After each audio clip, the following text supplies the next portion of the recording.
नमस्कार विद्यार्थी मित्रांनो, बिलाने सरांच्या यूट्यूब चॅनलमध्ये आपले सर्वांचे सहर्ष स्वागत। आज इयत्ता 9वी मराठी माध्यम विषय गणित 2 यामध्ये चॅप्टर नंबर 1 त्यातील संकीर्ण प्रश्न संग्रह 1 च्या पूर्वी आपण सराव संच 1.3 चा अभ्यास करणार आहोत। यामध्ये बघा, खालील विधाने जर तरच्या स्वरूपात लिहायची आहेत। पहिलं विधान दिलेलं आहे, जर आणि तरचा उपयोग करायचा आहे आपल्याला। समांतरभुज चौकोनाचे सम्मुख कोन एकरूप असतात। जर एखादा चौकोन समांतरभुज चौकोन असेल, जर एखादा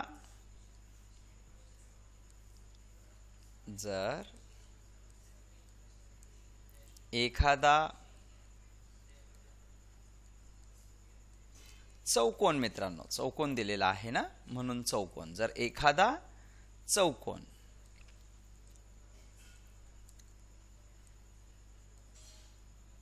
समांतरभुज चौकोन असेल,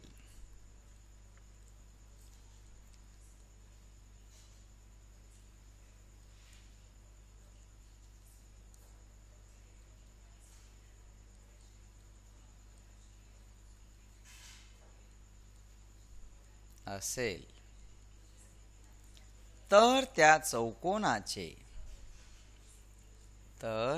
चौकोनाचे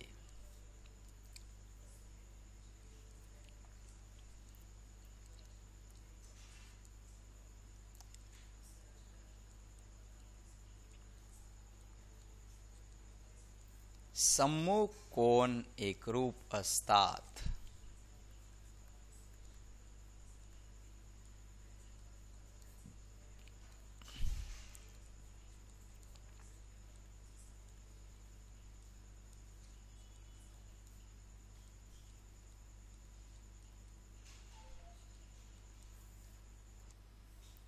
दुसरं विधान बघा मित्रांनो, आयताचे कर्ण एकरूप असतात।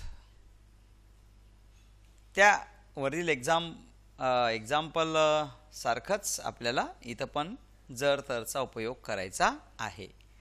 आयताचे कर्ण एकरूप असतात जर एखादा चौकोन आयत असेल, असं लिहूया, जर एखादा चौकोन आयत असेल,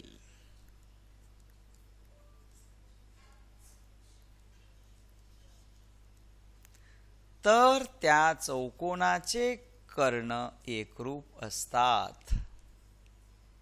तर त्या चौकोनाचे कर्ण एकरूप असतात।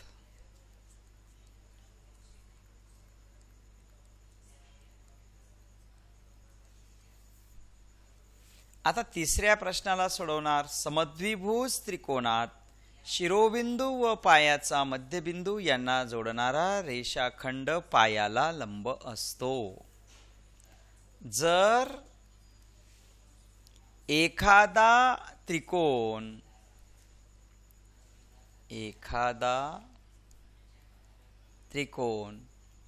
समद्विभुज त्रिकोण असेल,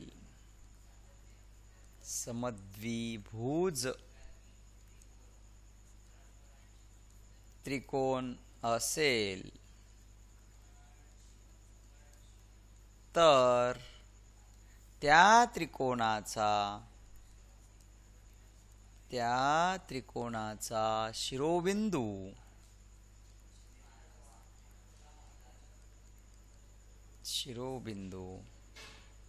व पायाचा मध्यबिंदू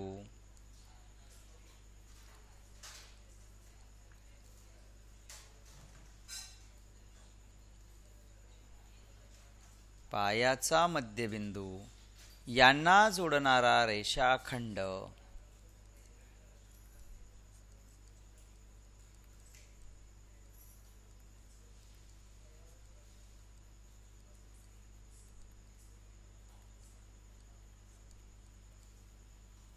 पायाला लंब असतो.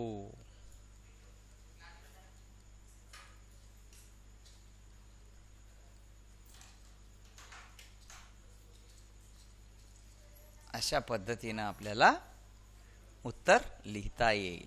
ओके. आता उदाहरण नंबर 2 मध्ये पुढील विधानांचे व्यत्यास लिहायचे आहेत मित्रांनो. चला तर मग दोन समांतर रेषा व त्यांची छेदिका दिली असता होणारे युत्क्रम कोन एकरूप असतात. याचा व्यत्यास लिहूया मित्रांनो. जर दोन रेषा व त्यांची छेदिका, दोन रेषा व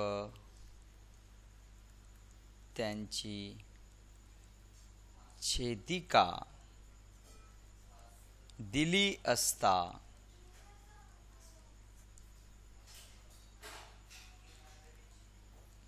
असता होणारे युत्क्रम कोन एकरूप असतील.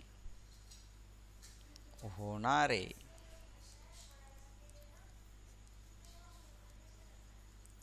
युत्क्रम कोन एकरूप असतील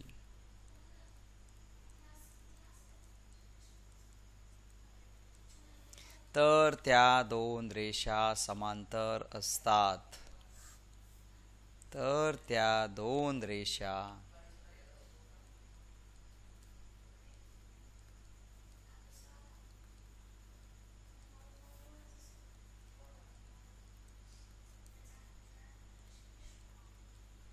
समांतर असतात.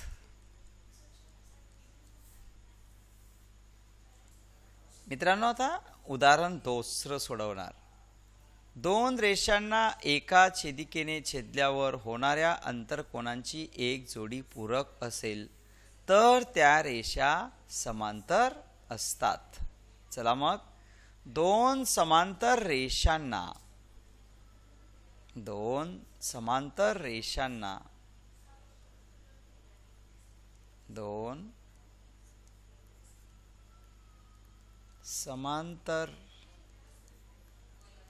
रेषांना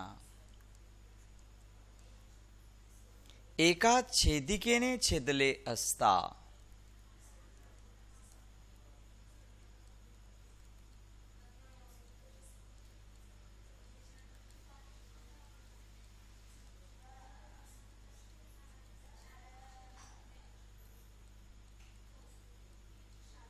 तयार होणाऱ्या अंतरकोनांची जोडी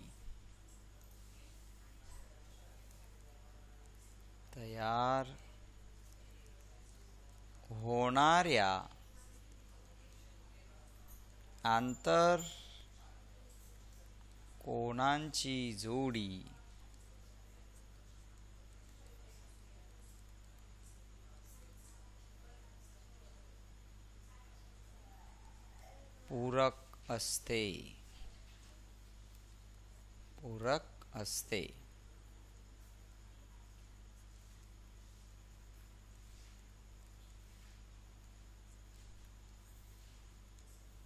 चला तर मित्रांनो, आता तिसऱ्या क्रमांकाचं उदाहरण सोडूया. आयताचे कर्ण एकरूप असतात. जर एखाद्या चौकोनाचे कर्ण एकरूप असतील, एखाद्या चौकोनाचे कर्ण एकरूप असतील,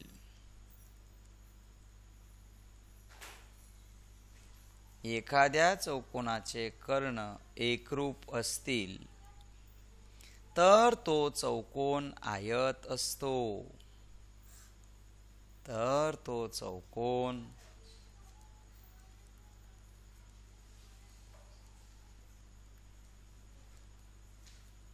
आयत असतो.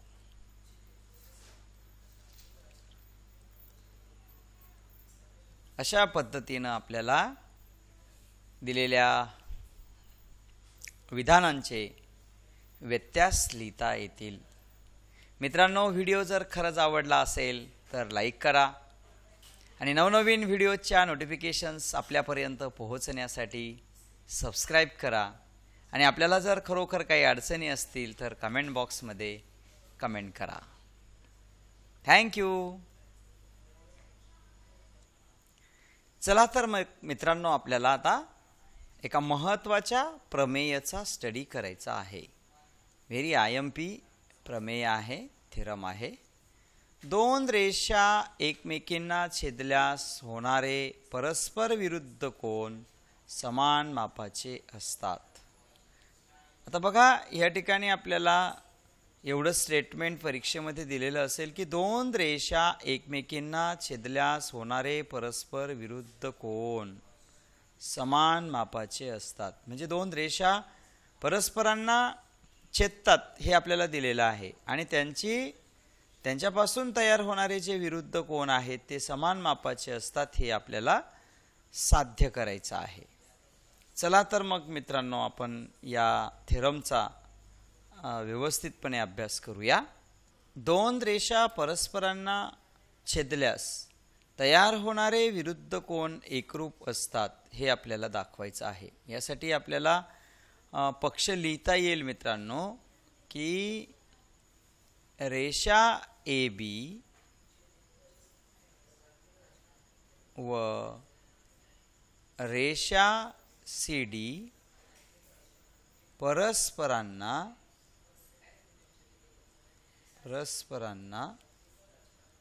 बिंदू O मध्ये छेदतात.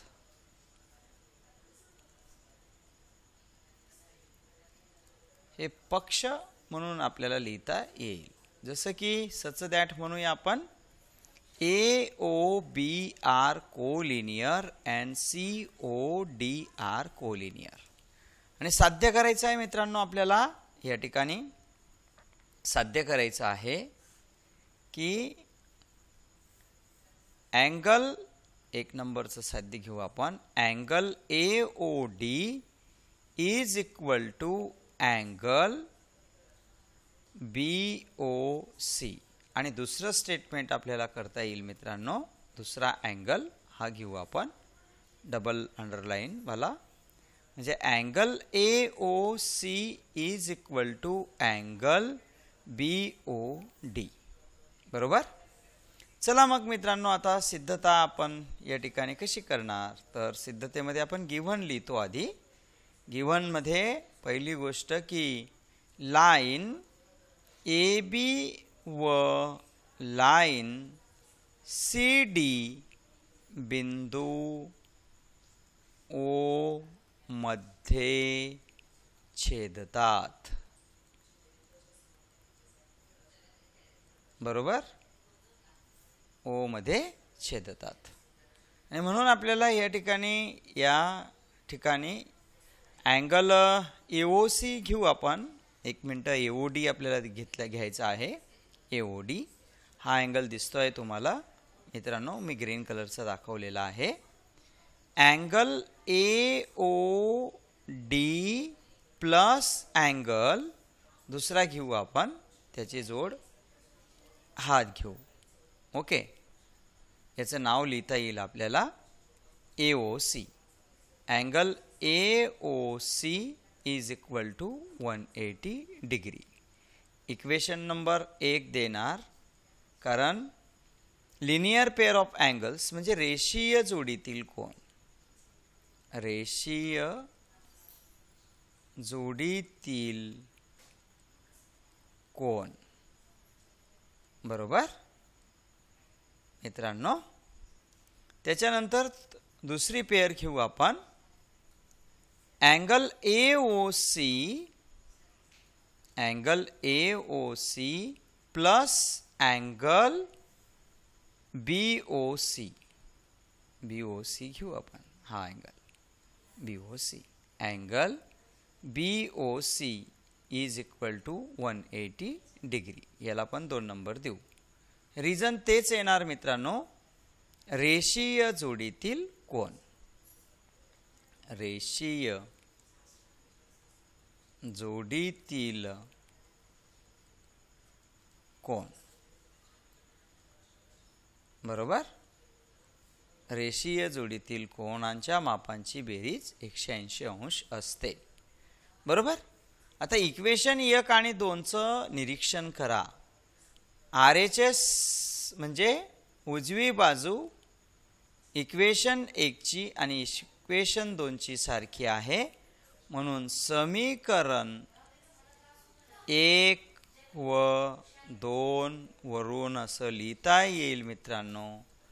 LHS of first equation is equal to LHS of second equation.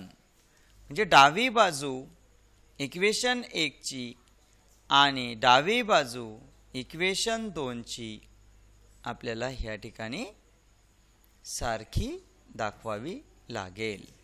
बरोबर मित्रांनो. मग आपण या ठिकाणी समीकरण 1 आणि 2 वरून असं लिहू शकतो की angle AOD plus angle AOC is equal to angle AOC plus angle BOC. Okay. समीकरणामध्ये दोन्हीकडे असलेल्या सर्व पदांचा लोप होतो, म्हणजे अँगल AOC कॅन्सल होईल. म्हणजे आपल्याकडे शिल्लक राहील मित्रांनो की अँगल AOD बरोबर अँगल BOC. अशाच पद्धतीनं सिमिलरली आपल्याला दुसरी पेअर पण प्रूव्ह करून देता येईल. दुसरी पेअर काय आहे बघा मित्रांनो. दुसरी पेअर बघायची आहे सगळ्या मित्रांनी. बघा इकडं दुसरी पेअर AOC आणि BOD. AOD आणि BOC झाली आपली. AOC एक मिनटं. AOD आणि BOC ही बघा. AOD आणि BOC पहिली पेअर झाली. आता दुसरी पेअर AOC आणि BOD आपल्याला दाखवता येईल. AOC आणि BOD आपल्याला दाखवता येईल. अँगल AOC बरोबर अँगल BOD. बरोबर. अशा पद्धतीनं हे सिद्ध असं म्हणूया मित्रांनो. फार सुंदर एक्झाम्पल होतं. ओके. थँक्यू मित्रांनो. ज्या पद्धतीनं आपण या प्रमेयाला सिद्ध केलं त्याच पद्धतीनं आपल्याला अप्रत्यक्ष सिद्धता असा पण मुद्दा आपल्या टेक्स्टबुकमध्ये दिलेला आहे. आता अप्रत्यक्ष सिद्धतेचा आपल्याला या ठिकाणी माहिती जाणून घ्यायची आहे की काय असतं हे. आता बघा अप्रत्यक्ष सिद्धता यामध्ये इनडायरेक्ट प्रूफ नाही का. In English we say that indirect proof. यामध्ये या पद्धतीमध्ये सुरुवातीस साध्य असते. साध्य असत्य आहे असं गृहीत धरतात. या पद्धतीमध्ये सुरुवातीस साध्य असत्य आहे असं गृहीत धरतात. जे साध्य करायचं आहे आपल्याला ते असत्य आहे, खोटं आहे. त्या आधारे केवळ तर्काच्या आणि आधी मान्य झालेल्या सत्यांच्या आधारे पायरी पायरीने एका निष्कर्षापर्यंत पोहोचतात. हा निष्कर्ष माहीत असलेल्या सत्य गुणधर्मांशी किंवा पक्षाशी म्हणजेच दिलेल्या माहितीशी विसंगत असतो. त्यामुळे साध्य असत्य आहे हे मानणे चुकीचे आहे असा निष्कर्ष आपल्याला काढावा लागतो. म्हणजे साध्य सत्य आहे हे स्वीकारले जाते. आता बघा या ठिकाणी आपल्याला उदाहरण दिलेलं आहे मित्रांनो. त्यामध्ये विधान आहे की 2 पेक्षा मोठी असणारी मूळ संख्या विषम असते. सशर्त विधान बघा. जर P ही 2 पेक्षा मोठी मूळ संख्या असेल तर P ही विषम संख्या असते.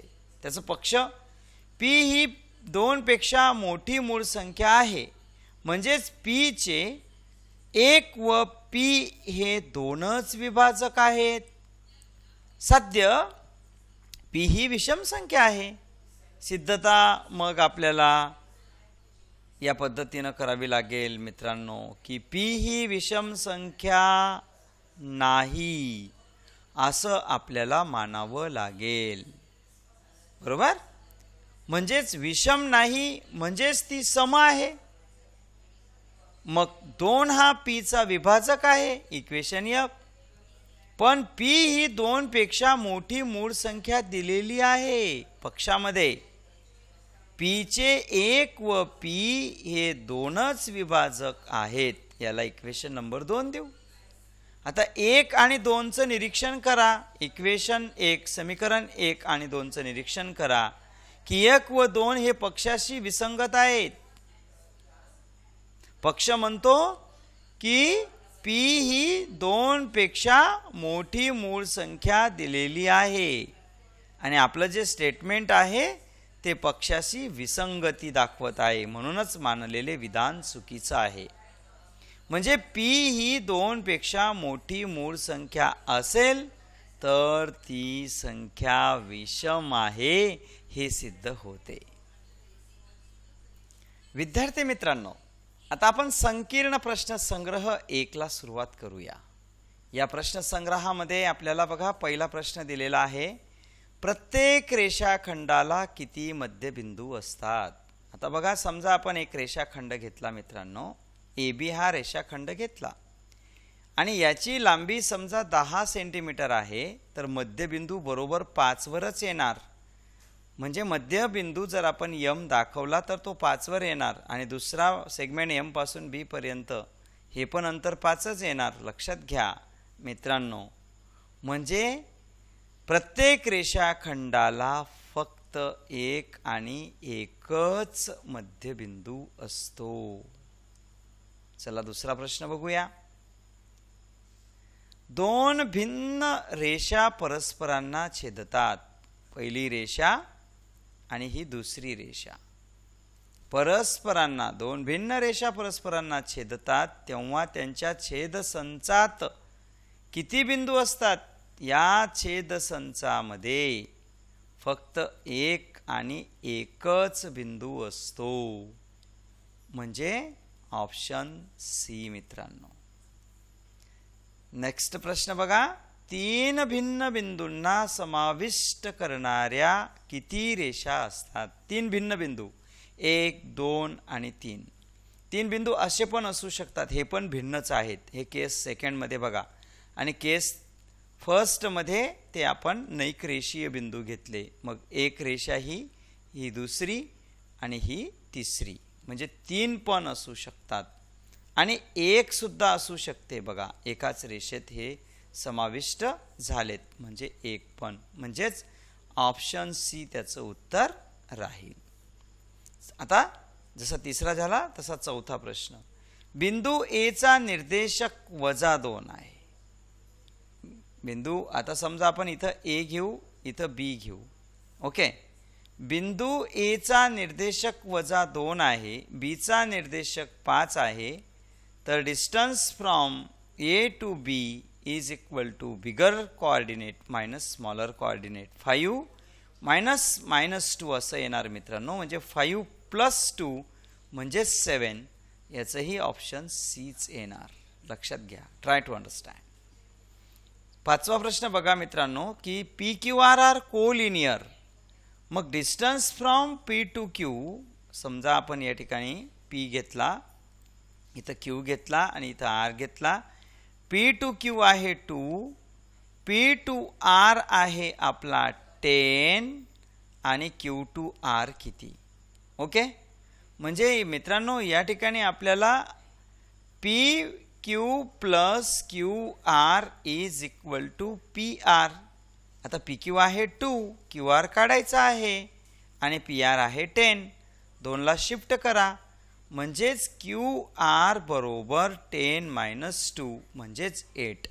ऑप्शन बी त्याचं उत्तर येईल. ओके, चला मित्रांनो, संकीर्ण प्रश्नसंग्रह 1 मधील उदाहरण क्रमांक 2. संख्या रेषेवरील PQR हे बिंदू आपल्याला दिलेले आहेत. समजा आपण या ठिकाणी एक संख्या रेषा काढलेली आहे, त्याच्यावरचा क्यू आणि आर असे 3 बिंदू आपल्याला दिलेले आहेत. आता नीट लक्षात घ्या मित्रांनो. पीचा कोऑर्डिनेट आहे 3 म्हणजे सहगुणक. आपण या ठिकाणी निर्देशक सहगुणक नाही निर्देशक. पीचा निर्देशक 3 आहे, क्यूचा निर्देशक -5 आहे आणि आरचा निर्देशक 6 आहे. तर या ठिकाणी distance from P to Q जर आपल्याला काढायचं असेल तर bigger coordinate minus smaller coordinate. Bigger आहे 3 आणि स्मॉलर आहे -5 म्हणजेच 3 मायनस मायनस प्लस 5 8 म्हणजे distance from P to Q येणार 8.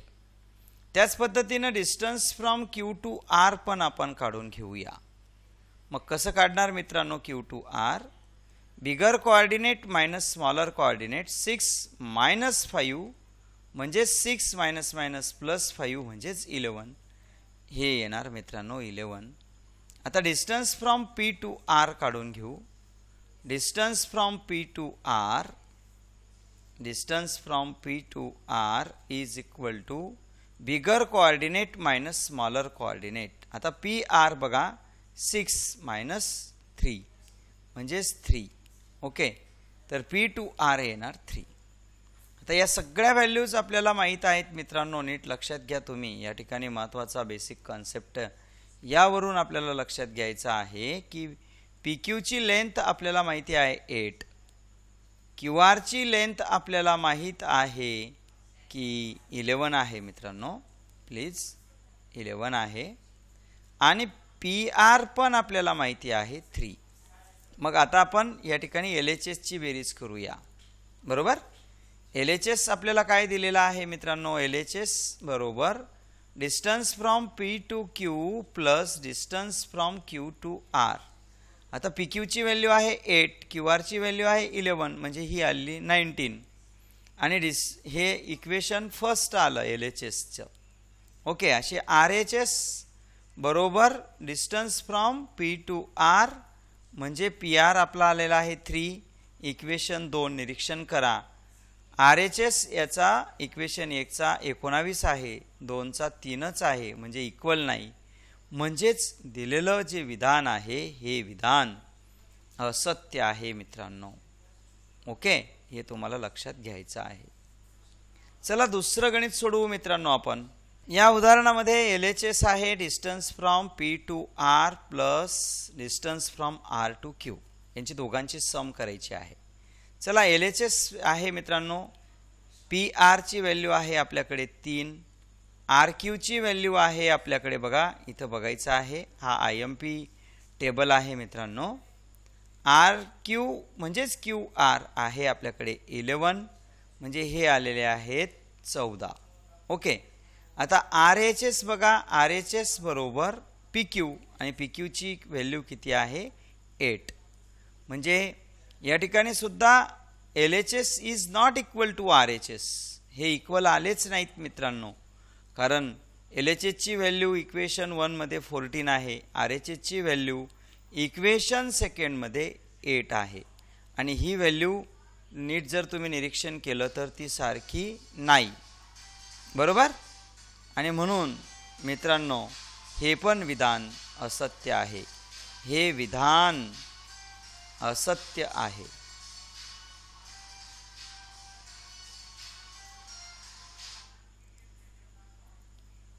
आता आपण तिसरं बघूया मित्रांनो. या ठिकाणी बघा RHS आणि LHS आहे R to P.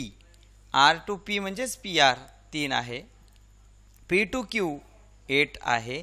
ओके, या टेबलचा वापर करत आहोत आपण IMP टेबलचा. हे LHS ची व्हॅल्यू आली 11. आता RHS बघा. RHS आहे QR आणि QR ची व्हॅल्यू पण 11 आहे. इक्वेशन 1 आणि इक्वेशन 2 लक्षात घ्या मित्रांनो. RHS आहे आपला QR. लागला सर तुम्ही इथं QR पण लिहून घ्या आणि मग नंतर 11 लिहा. म्हणजेच RHS is equal to RHS आलेली आहे. म्हणूनच LHS is equal to LHS. म्हणजेच हे विधान मित्रांनो हे विधान सत्य आहे. हे विधान सत्य आहे. मित्रांनो, आपण 4 नंबरचं उदाहरण बघूया. Distance from P to Q minus distance from P to R is equal to distance from Q to R असं दिलेलं आहे. म्हणजे LHS आहे आपल्याकडे. P टू Q ची व्हॅल्यू काढलेली आहे आपण 8, हा minus as it is. PR ची व्हॅल्यू आहे 3, 8 मधून 3 गेले तर 5 आणि QR ची व्हॅल्यू आहे 11. समजा आपण LHS ला 1 दिलं, RHS ला 2 दिलं, तर या ठिकाणी RHS is not equal to LHS, sorry RHS is not equal to RHS, हे लक्षात घ्या. RHS पहिल्याची 5 आहे, दुसऱ्याची सुद्धा 5 नाही आहे, 11 आहे. म्हणजेच LHS is not equal to RHS, म्हणून हे विधान असत्य आहे. हे विधान असत्य आहे, ही गोष्ट तुम्हाला लक्षात घ्यावी लागेल. मित्रांनो, व्हिडिओ जर खरंच आवडला असेल तर लाईक, सबस्क्राईब करायला विसरू नका. काही अडचणी असतील तर कमेंट बॉक्समध्ये कमेंट करा. थँक्यू. चला तर मित्रांनो, आपण उदाहरण नंबर 3 सोडवूया. खाली काही बिंदूंच्या जोड्यांचे निर्देशक दिलेले आहेत, त्यावरून प्रत्येक जोडीतील अंतर काढायचं आहे.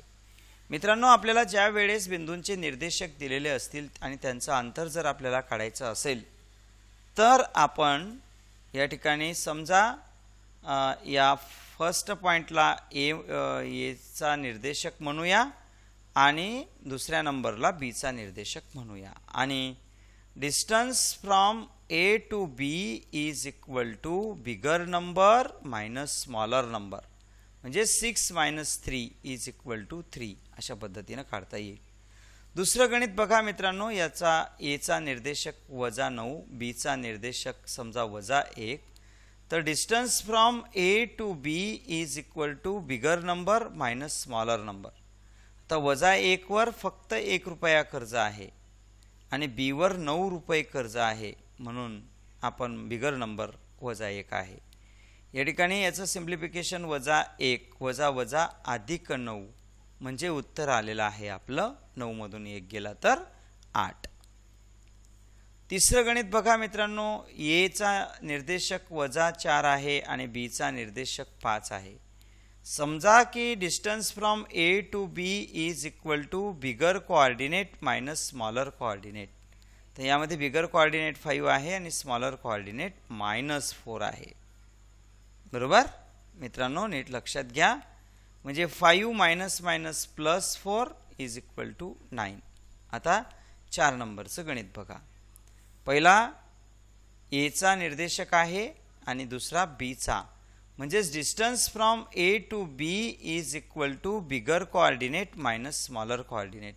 बिगर आहे 0, -2 म्हणजे मायनस मायनस प्लस, म्हणजेच AB चं डिस्टन्स आलं 2.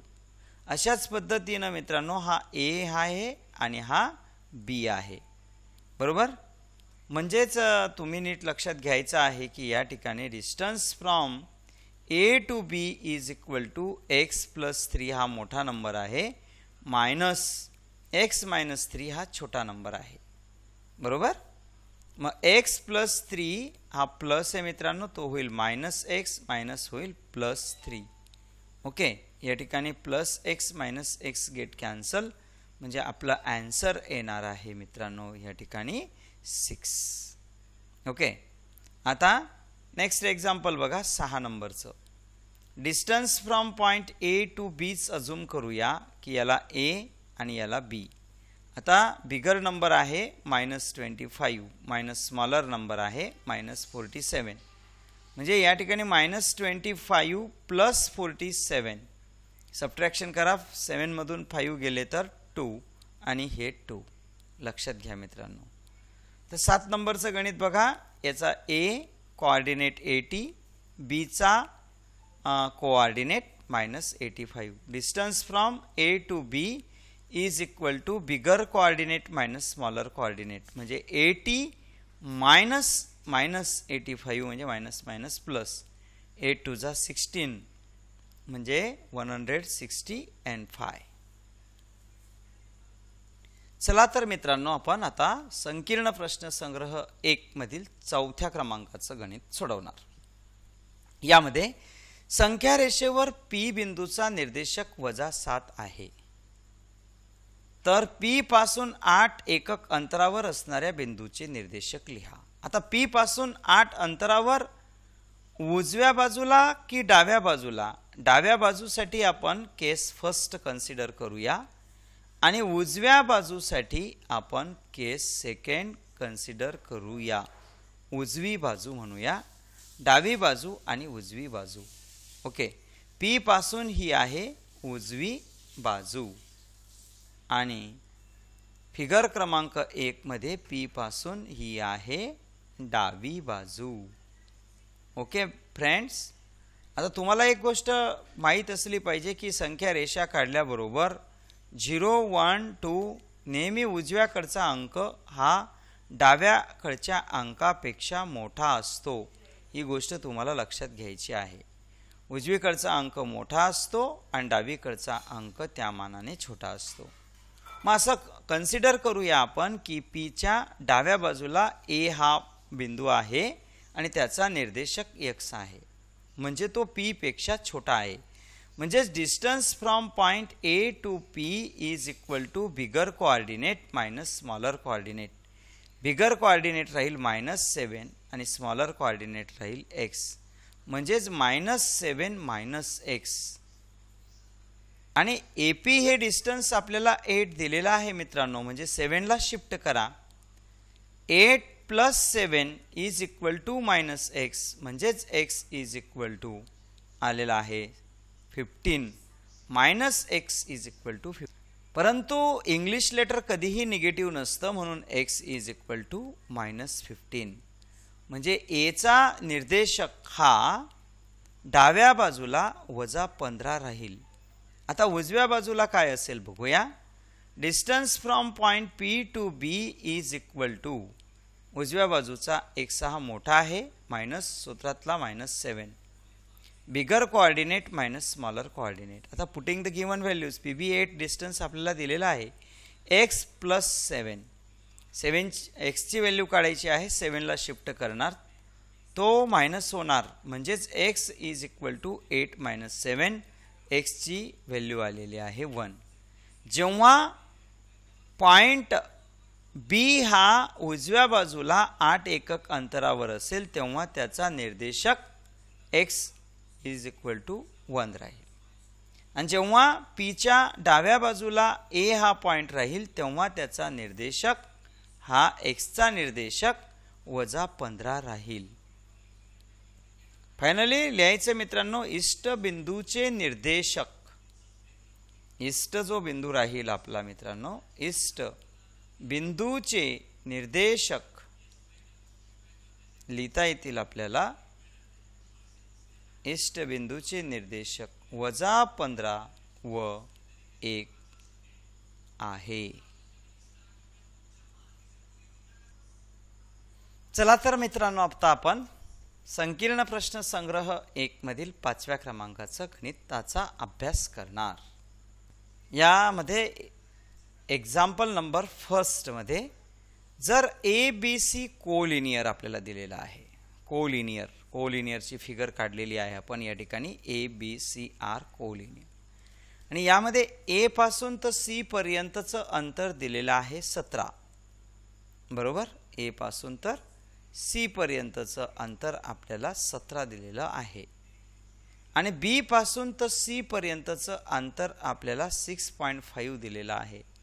डिस्टन्स A पासून B पर्यंत आपल्याला काढायचं आहे. मग आपण या ठिकाणी फॉर्म्युला लिहू शकतो मित्रांनो, distance from point A to B plus distance from point B to C is equal to distance from point A to C. चला आता हे सूत्र आहे, तर यामध्ये आपण किमती टाकूया. आणि हे सूत्र का लिहू शकलो आपण, ABC आर कोलिनियर पॉइंट्स. आता AB ची व्हॅल्यू काढायची आहे, distance from A to B काढायचा आहे. BC आपल्याला दिलेला आहे 6.5 आणि AC आहे 17.0. म्हणजे distance from point A to B is equal to 17.0 - 6.5 म्हणजेच मित्रांनो आपल्याला याचं उत्तर या ठिकाणी मिळालेलं आहे. हे राहिले 17 - 6.5 म्हणजेच 10.5. दुसरा प्रश्न बघा मित्रांनो, या ठिकाणी जर PQR एक रेषीय आहेत तर आपल्याला याही ठिकाणी फॉर्म्युला असाच लिहिता येईल. Distance from point P to Q plus distance from point Q to R is equal to distance from point P to R. Okay, चला टाका किमती. या ठिकाणी P to Q दिलेला आहे आपल्याला 3.4. Q पासून R पर्यंत दिलेला आहे आपल्याला 5.7. म्हणजेच 3.4 plus 5.7 is equal to distance from P to R. त्यांची दोघांची 7 आणि 4 11 1 8 9 म्हणजे point. Distance from P to R is equal to 9.1.